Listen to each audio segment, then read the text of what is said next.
추석 명절에 송편 많이 드셨습니까? 여러분 얼굴을 보니까 많이 드신 것 같아요. 아주 은혜로운 찬양과 은혜로운 여유고 연휴였고 또 이렇게 함께 모여서 예배드리게 하신 하나님께 감사를 드립니다. 만약에 여러분이 이번에 안 믿는 친척을 만나서 이런 질문을 받았으면 어땠을까요? 나한테 한 10분 정도 성경을 읽을 시간이 있다. 10분 정도 성경을 읽어서 당신이 믿는 그 신앙을 알 수 있다면 어디를 읽어야 되느냐 하면 여러분은 어디를 알려주시겠습니까? 창세기를 알려주시겠어요? 요한복음을 알려주시겠어요? 저라면 마태복음 5장부터 7장을 한번 읽어봐라 라고 권면할 것 같습니다. 왜냐, 이 마태복음 5장부터 7장까지가 예수님께서 가르치신 가장 중요한 산상수훈이고, 이 안에는 예수님께서 그 이전과 전혀 다른 성경에 대한 새로운 법을 가르치는 내용이 있기 때문입니다. 주님께서 가르치는 것은 단지 성경을 가르치는 것이 아니라 하나님의 나라를 가르치고 있습니다. 그래서 이 하나님의 나라가 무엇이냐, 짧지만 5장부터 7장까지를 가만히 읽어보면 그 안에 많은 힌트가 나오는 것이죠. 저는 예수님의 시험도 또 지난주에 예수님의 복도 전했고 오늘은 예수님의 법에 관해서 함께 은혜를 나눌까 합니다. 인도 우화 중에 이런 이야기가 있어요. 인도 종교 지도자인 구루가 예배를 집례하는데 고양이가 와서 자꾸 우는 겁니다. 그래서 고양이를 좀 치워라 했는데 다음 날 또 예배 볼 때 또 오는 거예요. 근데 어느 날은 또 안 와요. 그럼 이게 언제 또 올까? 이렇게 자꾸 신경이 쓰이는 겁니다. 그래서 제자들한테 예배 보는 시간에는 고양이를 좀 절로 데려가서 올리브 나무에 좀 묶어두고 와라. 그래서 그렇게 했습니다. 다음 날도 그렇게 하고 그 다음 날도 그렇게 하고 시간이 흘렀어요. 그리고 나서 구루가 죽고 고양이도 죽고 이제는 다 사라졌습니다. 그런데 다시 예배를 보는데 사람들은 고양이를 사다가 묶어놓고 예배를 보기 시작하는 겁니다. 고양이가 어떤 고양이가 예배에 도움이 되는지를 선택하기 시작하고 어떤 나무에 묶어야 되고 또 얼마나 떨어진 곳에 묶어야 하고 또 고양이 묶는 시간은 예배 전이냐 추냐 30분쯤이냐 10분쯤이냐를 따지기 시작했습니다. 그래서 결국에는 그 모든 것에 다양한 학파가 생기고 연구자들이 생기고 교단이 생겼다라는 인도의 우화가 있습니다. 여러분이 보실 때는 어떤 생각이 드시나요? 원래는 시끄러워서 묶어놓기 시작했는데 그게 전통이 돼버린 거죠. 본질을 잃어버린 전통이 이렇다라는 것입니다. 전통이란 불을 지키는 것이지 죄를 숭배하는 것이 아니다라고 구스타프 말러가 말했습니다. 주님께서 오늘 새로운 법이다라고 하니까 이것이 예수님이 막 창작한 것이 아닙니다. 구약에도 있었던 거예요. 하지만 구약에 있었던 법을 사람들이 계속 이 고양이의 우와 같이 자꾸 무언가를 첨가하기 시작하고 형식화시키기 시작하고 그러다 보니까 본질을 잃어버린 것입니다. 그래서 예수님께서 그 본질을 찾는 것을 다시 가르치신 것이 오늘 산상수훈에 나온 율법에 관한 예수님의 법이다. 그래서 새롭지 않지만 이것은 새로운 가르침이다 해서 새로운 법이다라고 말했다라는 것입니다. 그럼 예수님께서 율법에 관한 이 새로운 해석과 가르침, 마태복음 5장 17절부터 48절까지인데 저는 이것을 세 가지로 어떻게 가르치셨냐를 나눌까 합니다. 첫 번째로는 기존에 있었던 율법이 있지만 그 율법의 기준보다 훨씬 더 높은 기준을 가지고 가르치셨습니다. 마태복음 5장 21절, 27절, 33절, 38절, 43절에 보면 너희가 어떻게 하였다는 것을 들었으나 나는 이렇게 하여라를 5번이나 반복하고 있습니다. 근데 기준이 훨씬 더 높아요. 아까도 말했지만 율법이라는 것은 본질이 중요한 것이지 형태가 중요한 것이 아닙니다.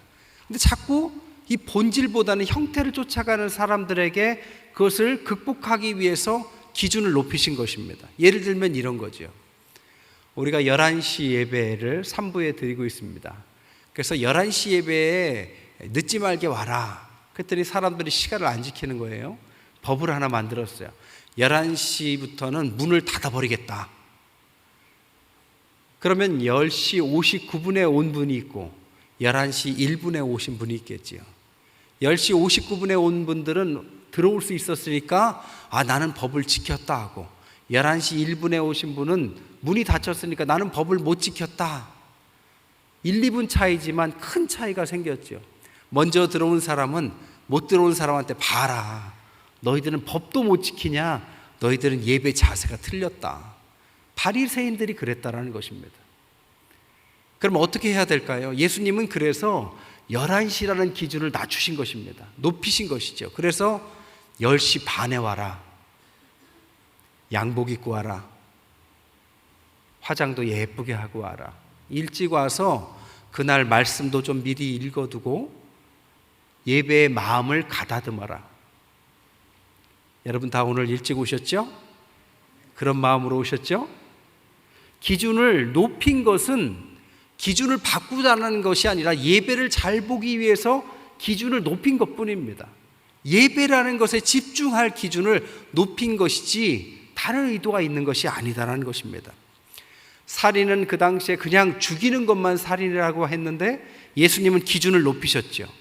형제에게 노한 것도, 형제를 욕하는 것도, 화목하지 못하고 싸우는 것도, 고발하는 것도 그것도 살인이다라고 기준을 훨씬 높이셨습니다.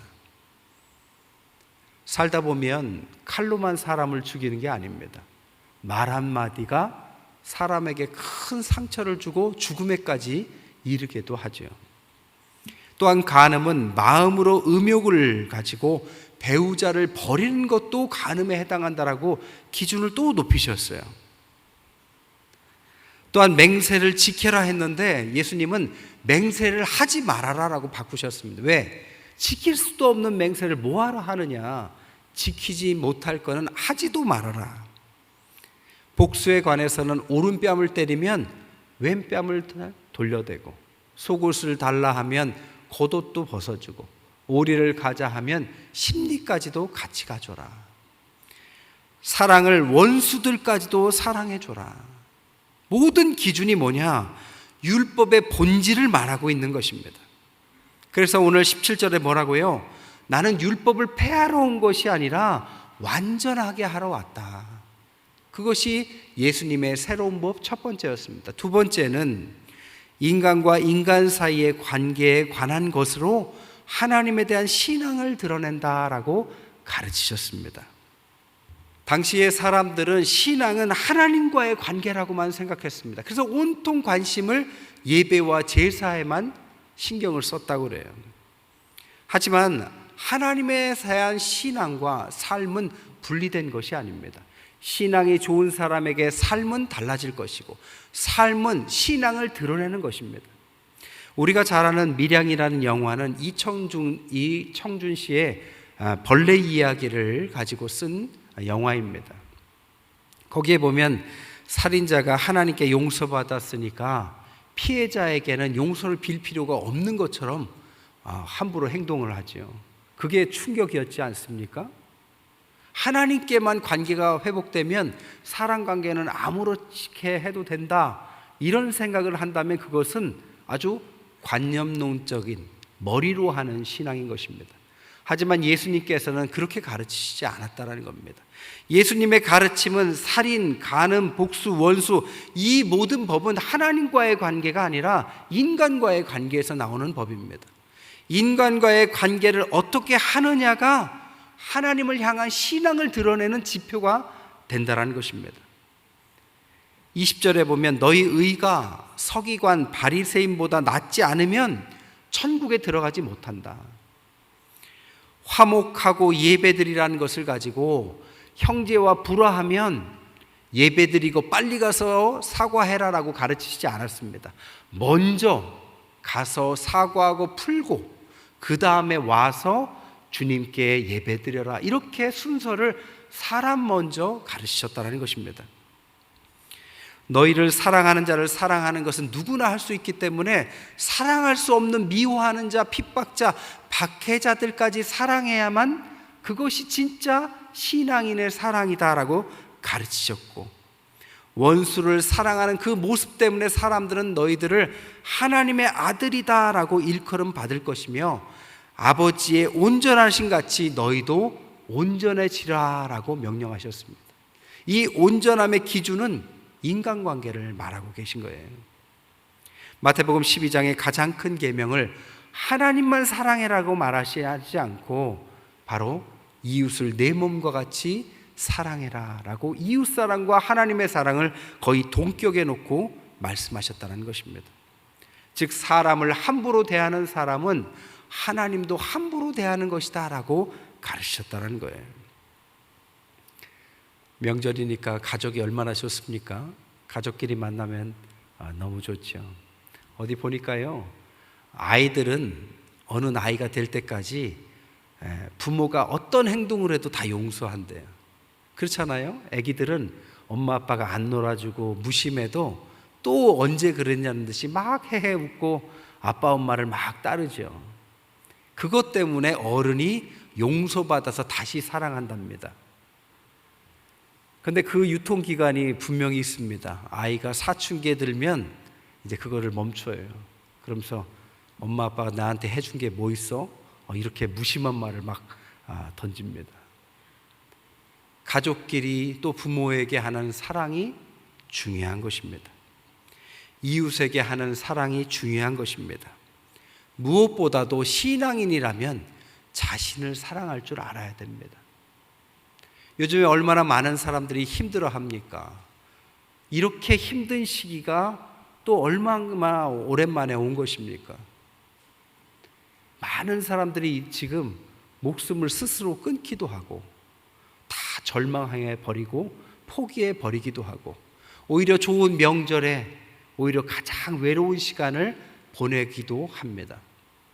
중요한 것은 신앙인이라면 다른 어떤 것보다도 자신을 사랑할 줄 알아야 됩니다. 하나님이 만드신 우리를 위해서 목숨까지도 바치신 그 존재가 우리라는 것을 잊지 말아야 돼요.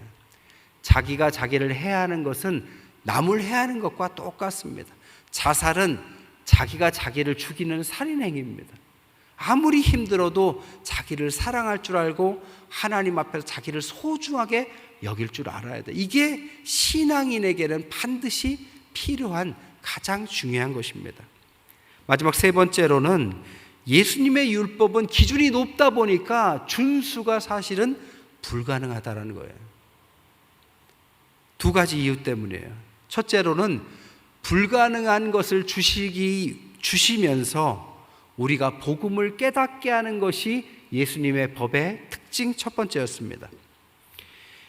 예수님의 기준에 의하면 우리는 누구나 살인자고 간음자에 해당합니다. 누가 남을 미워하지 않고 음란한 마음을 품어보지 않았겠어요? 즉 우리는 다 살인자고 다 간음자입니다. 예수님의 기준에 의하면 우리는 다 직접 살인을 하지 않았다 할지라도 사실 우리는 얼마나 많은 살인과 음행을 저지른지도 모릅니다. 그렇기 때문에 우리가 이 말씀을 가지고 스스로 대입하며 내가 살인자구나, 내가 죄인이구나, 이 법의 목적은 바로 그것입니다. 그래서 어떻게 했느냐, 진짜 간음을 행했던 여인에게 예수님께서 돌을 던져라, 죄 없는 자라고 생각하면 돌을 던져라 하니까 아무도 던지지 못했죠. 예수님의 법 때문에 그랬던 것이죠. 예수님의 법의 기준에 의하면 모두가 다 간음자고 살인자인데 누가 그를 정죄할 수 있겠어요? 그래서 다 회개하고 돌아가고, 그리고 정죄가 사라지고 그 모두에게는 우리는 죄인이기 때문에 주님이 필요한 사람이야 라는 고백만 남는 것입니다. 즉 율법의 목적은 준수가 아니라 죄인을 고백하는 것입니다. 우리의 힘으로 구원의 기준에 도달할 수 없다라는 사실을 철저하게 인정시키기 위해서 기준을 높여놓으신 것입니다. 그래서 우리의 삶에 하나님 없이는 죄인으로밖에 살 수 없구나, 매일매일 살인하고 매일매일 간음하는 내 연약한 삶을 하나님이 도와주셔야만 사는 것이다라고 믿게 되고, 그래서 주님께 나아가게 만드는 것이 바로 이 율법, 주님의 새로운 법의 목적이었다는 것입니다. 갈라디아서 3장 24절에 이같이 율법이 우리를 그리스도께로 인도하는 초등교사가 되어 우리로 하여금 믿음으로 말미암아 의롭다함을 얻게 하려 함이다라고 말했습니다. 여기서 말하는 초등교사가 옛날 성경에는 몽학선생이다라고 나오는데 원어로는 아고고스입니다. 이 헬라어 아고고스의 의미는 과거의 그리스 시대에 6세부터 16세까지 아이를 돌보는 후견인이 되는 노예를 뜻했습니다.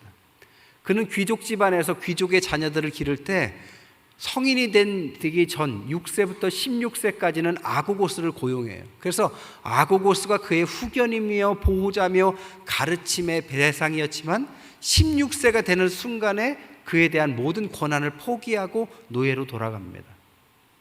즉 아고고스, 몽학선생, 초등교사의 목적은 성인으로 만들기 위한 목적입니다.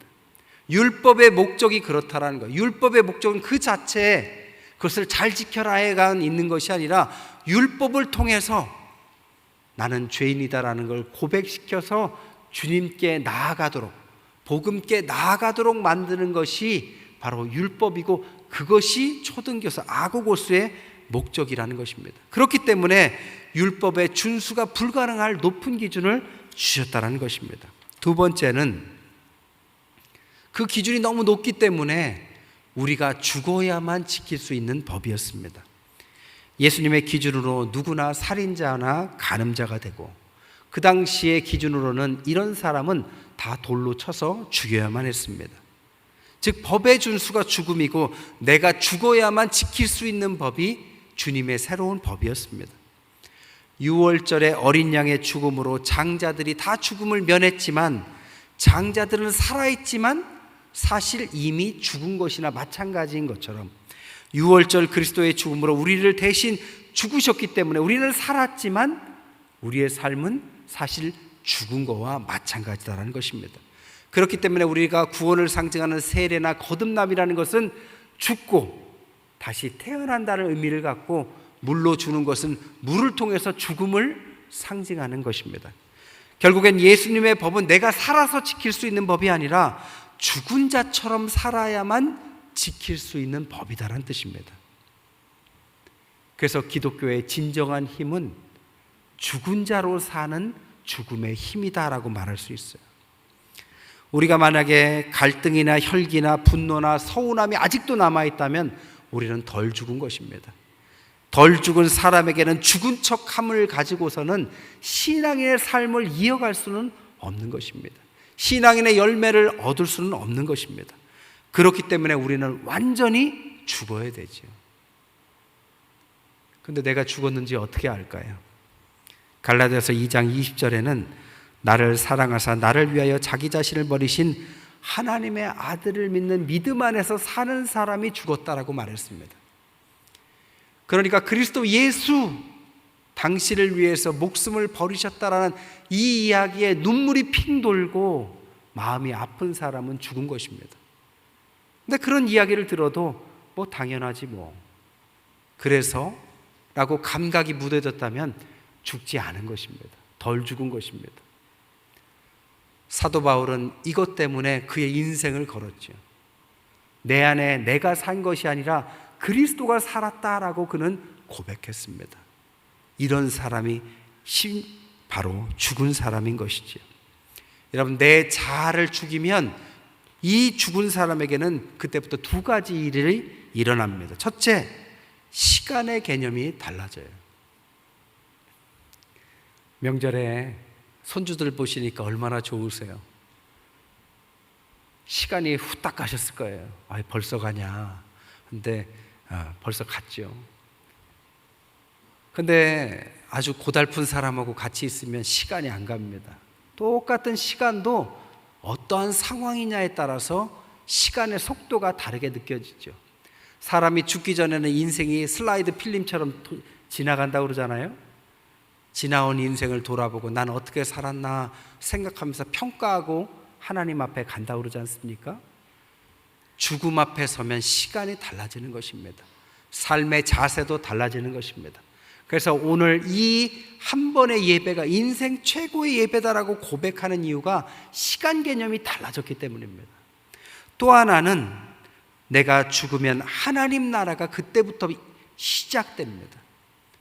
하나님 나라, 이 하나님께서 이 땅에 오시는 재림을 파루시아라고 하는데, 신학에서 파루시아는 언제냐? 이미와 아직 사이다라고 말합니다. 어디에서는 이미 왔고 어디는 아직 오지 않았다. 그 사이 어디쯤이 하나님의 나라다라고 표현을 해요. 하나님의 나라에는 어떤 사람에게는 임하고 있습니다. 어떤 사람에게는 아직 오지 않은 것이지요. 말씀을 정리하겠습니다. 예수님의 새로운 법은 새로운 것이 아니었지만 이 법은 율법의 본질을 얘기했고, 이 율법의 본질을 통하여 우리는 새로운 삶으로 나아갈 수 있는 생명의 법이었습니다. 이 법을 따라가면 하나님의 나라를 이루는 축복이 있는 것이죠. 그곳은 육신이 죽어서 가는, 우리가 흔히 말하는 천국일 수도 있고, 우리 자아를 죽어서 이루는 하나님의 나라일 수도 있습니다. 어쨌든 죽음을 겪지 않고서는 닿을 수 없는 것이 천국이고 하나님의 나라라는 것입니다. 왜냐? 예수님께서도 죽음으로 이루셨기 때문입니다. 우리는 그를 따라가는 그리스도인으로서 죽음을 통하지 않고서는 그 나라를 닿을 수가 없는 것입니다. 여러분, 하나님의 나라를 보고 싶습니까? 만약 여러분들께서 자아를 그대로 두고 산다면 여러분 죽음 이후에 저 천국에서 그 나라를 볼 것입니다. 하지만 여러분이 만약 하나님 앞에 자기를 쳐서 자아를 복종시키고 죽음에 이르른다면 여러분이 살아있는 동안에 하나님의 나라가 여러분에 임할 것입니다.